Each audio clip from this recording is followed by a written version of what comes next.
just a solid win. Chelsea absolutely smashing and trashing West Ham. A brilliant away performance, in my own opinion, if I'd say so.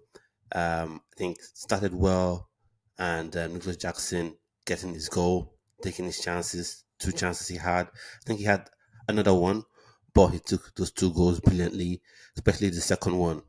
I think the first one he had a bit more time to think about it, and kudos to him as well, because sometimes when you've seen strikers having a lot of time on the ball and they overthink it, think through all the amazing options they have in their brain and end up taking none or end up executing poorly. But he did well. He took his chances, scored the first one, then scored the second goal. Amazing. And West Ham, for whatever reason, we are playing a high line, so with likes of Nicholas Jackson, Jadon Sancho, and Noni Madrid and even Cole Palmer in the team, I would have thought probably they would have dropped some, lines deeper. But there you have it. That's modern day football. The- So, and for me, I felt that played into Chelsea's hand. But for me, as a Chelsea fan, I really don't care.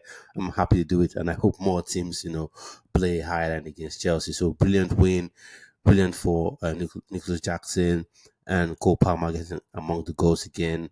That's brilliant. So adding to his four assists already, I think three for Noni Madueke in the West Ham game, and then one as well in the Crystal Palace game. So that's four assists for him and two goals already in 5 games. So that's 6 goal contributions if I get my maths right. So that's fair dues to him. Good for him. He's got a win. He's got um, is among the goals, because that's the question when you have such a brilliant season, especially a brilliant breakout season. The question is always, how are you going to perform the next season? Because when you just when you're having your first season, maybe you're coming straight from an academy or straight from a new league, people don't really quite know what you're all about, and you can ride on their ignorance and have a fantastic first season. But the question is, the next season, when everyone knows you, when you get the people marking you even more closely, you know, kicking lumps out of you, how do you perform? What do you do? And he started very well. People are trying to make it out to seem like he's had a bad start to the season. I don't think he has. But to be fair to such critics, this game, he wasn't fully in the game, but he took his goal brilliantly. Brilliant goal, nice assist from Nicholas Jackson as well. So happy days for Chelsea fans. 3 goals and 3 points, moving up the league table. So good for me. But there's certain things I have to pick out as well. Certain things I have to pick out in this game. Um, a lot of times the players wanted too much time on the ball. And especially, like I said earlier on, West Ham were playing a ridiculous high line at some points. And, you'd have expected that, oh, now they're playing into your hands, right? That, playing a high line. So that means the likes of Nicholas Jackson, the likes of Noni Madueke, the likes of uh, Jadon Sanchez, who started the first half, all have pace enough to get in behind and hurt them. So um, I wasn't too happy with the amount of passes that the Chelsea midfield and defense wanted to have in their own half when there was an opportunity to really exploit, the high line that West Ham was playing. Because for me, possession for possession's sake is just silly. It's just childish nonsense, in my opinion. When the possession should be a tool, should be an instrument, should be something you're using to take advantage of the opponent, or at least to help you win a football match, to help you win a game of football. So it's not just keeping the ball for keeping the ball's sake. So um, got to go. That's fine. That's good. And in the last game, in the last video, the preview to this game, I said I wanted to see Chelsea unleashed on West Ham, unleashed on the Premier League side with West Ham, and fair dues to Enzo Maresca. He did just that with his lineup. Although I wanted to see 2 10s or 2 advanced 8s, but he still went with Cole Palmer in the 10 role and Enzo Maresca. I'm sorry, Enzo Fernandez and Moises Caicedo in the defensive midfield behind Cole Palmer. So for me, that still worked brilliantly. So Amazing game. Kudos to Enzo Maresca, especially with the changes he started to make.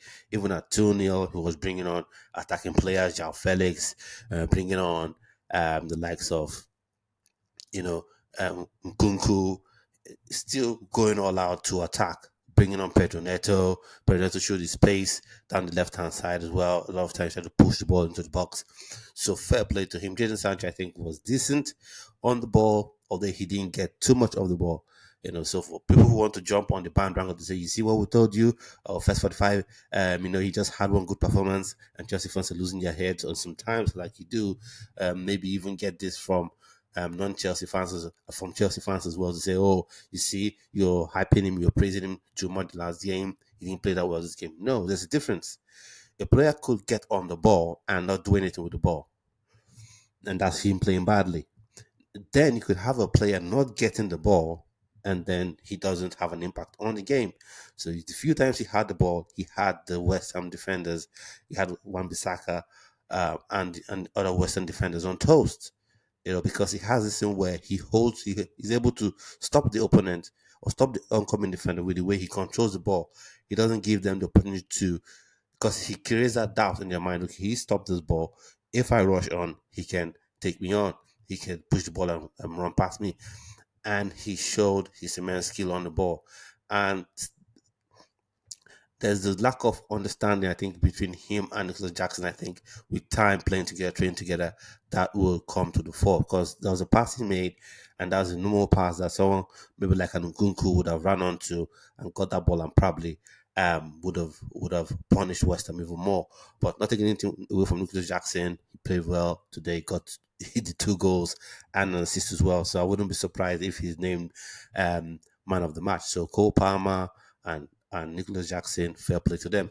Now there's this player, no one, I don't think many people are going to mention him today, but he's immense. He has to be on the starting lineup every game day. Every game day he should be playing, and that's this guy, Marco Cucurella. Marco Cucurella. He should be playing. Should be starting. He should be starting because he has that madness, that positive madness, as in Nigeria will call it, that weary in him that you need. You need one or two players in your team. Rudiger used to be the guy. Rudiger used to be the guy that had that in him. Diego Costa had that in him. Gigi Dropper had that in him. I know these are players that played different positions, but Cucurella has that in him as well, and you need that on the pitch. But I think he should be a little bit careful because I don't know if any of you had this feeling as well. When I think West Ham were about to break out for a counter attack thing from a Chelsea corner, and I saw Cucurella close to him, in my mind, I just know this was going to be a wipeout. That there was no way Kudus was going to go forward with that ball because Cucurella was going to wipe him out. And true to form, he cleaned him out, and got a well deserved yellow card from the referee. Well deserved. So, Miko Corella is the player that should be started. That should be the first name on the starting, one of the first names at least on the starting lineup. And then Sanchez, I think I still have my doubts about him, no doubt. But Robert Sanchez in this game was very good, coming off his line, getting the ball, you know, picking the ball from the skies. So he was very good. Made one or two saves. I don't think West Ham did have had that many opportunities, but he made the saves the shots that came his way. Because sometimes as a goalkeeper you may not be that busy, and then you have a shot at you.